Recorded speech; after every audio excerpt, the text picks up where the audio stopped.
Assalamualaikum warahmatullahi wabarakatuh. Perkenalkan, nama saya Putri Tania, NPM 100 417 057.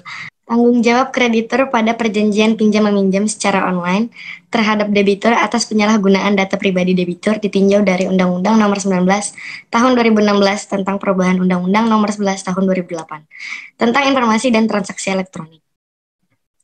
Latar belakang. Pinjam-meminjam secara online merupakan cara yang paling mudah untuk mendapatkan uang dibandingkan dengan cara lain karena pinjam-meminjam secara online memiliki syarat yang relatif mudah. Karena kemudahannya ini, banyak ditemukan permasalahan dalam pinjaman online seperti bocornya kerahasiaan data, debitur, dan banyak disalahgunakan oleh kreditor.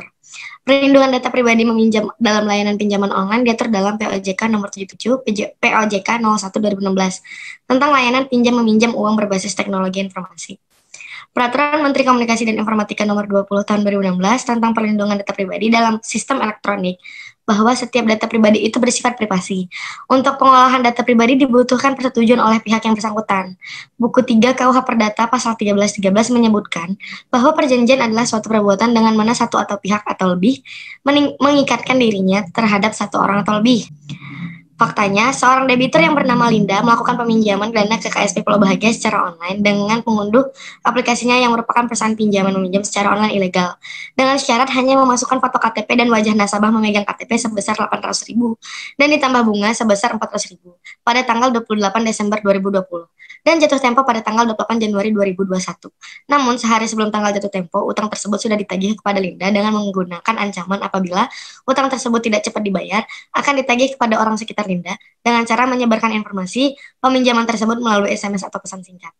Dan mengancam akan menjual data debitur untuk digunakan dalam peminjaman uang di aplikasi pinjam-meminjam secara online ilegal lainnya, dan ancaman tersebut ternyata benar dilakukan oleh KSP Pulau Bahagia.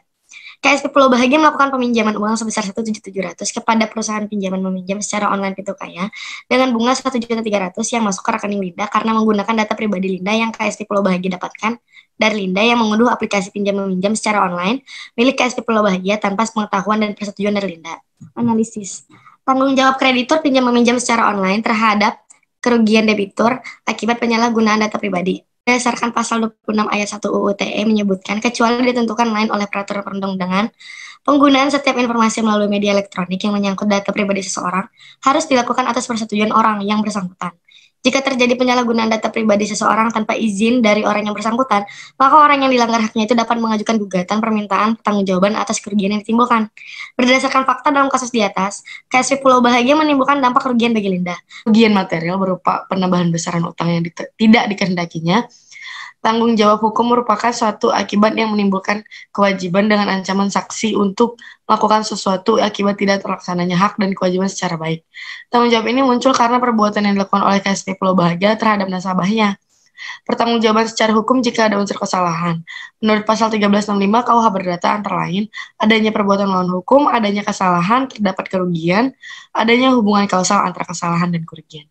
Maka berdasarkan pasal 37 Peraturan Otoritas Jasa Keuangan Nomor 77 POJK 01 2016, yaitu penyelenggara wajib bertanggung jawab atas kerugian pengguna yang timbul akibat kesalahan atau kelalaian direksi atau pegawai penyelenggara. KSP Pulau Bahagia wajib bertanggung jawab atas kerugian yang diderita Linda.